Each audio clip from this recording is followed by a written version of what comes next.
Welcome to German History with a German accent. My name is Wolf, W-O-L-F, just like the animal.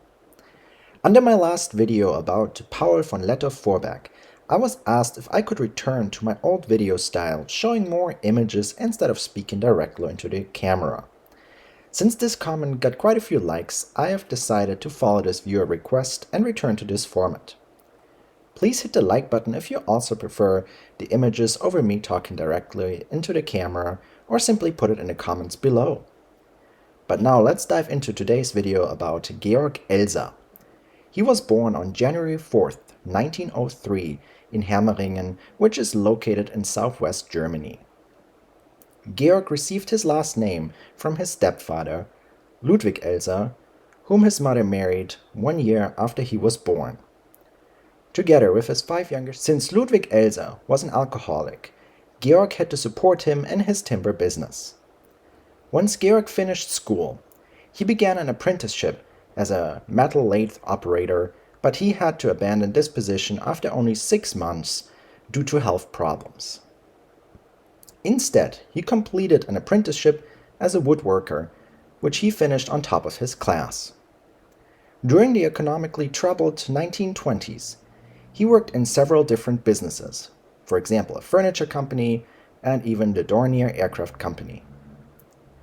Around the years 1928-29, Georg Elser joined the Red Front Fighters League, the paramilitary organization of the Communist Party of Germany.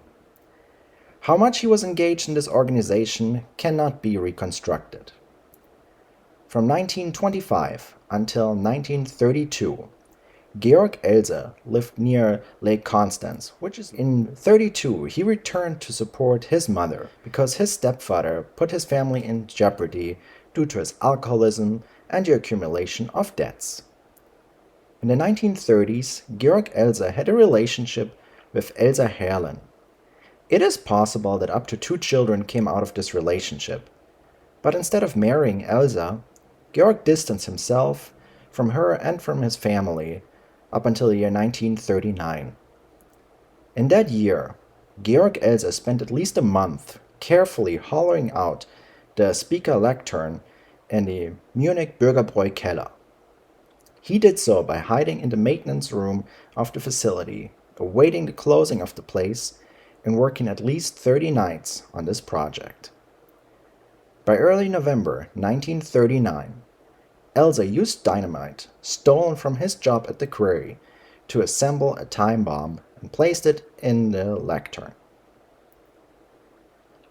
The idea behind this project was to eliminate the guy with the mustache who held the speech on the anniversary of the beer hall putsch of 1923. There was no single reason Georg Elser was plotting this assassination. He claimed that the worsening living standard of laborers was one reason, also the aggressiveness that the regime used to reach their territorial gains, because he wanted to avoid a new war. It needs to be said that Elser made these claims while in custody. However, since the Brown movement had taken the power in 1933, Georg Elser made it a habit to leave the room when the formerly Austrian guy with a mustache was being broadcasted.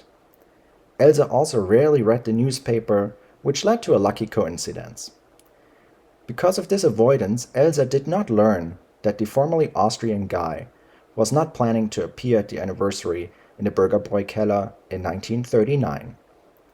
Therefore, Elser planted his device, set the timer to 9:20 p.m., and left on November 8th, heading towards Switzerland.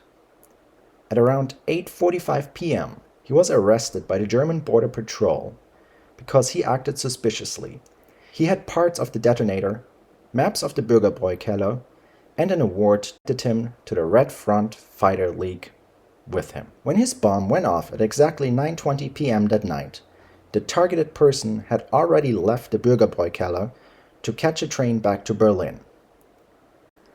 While being in custody of the Gestapo, Georg Elser, while being tortured, admitted to his attempt to assassinate the leader of Germany.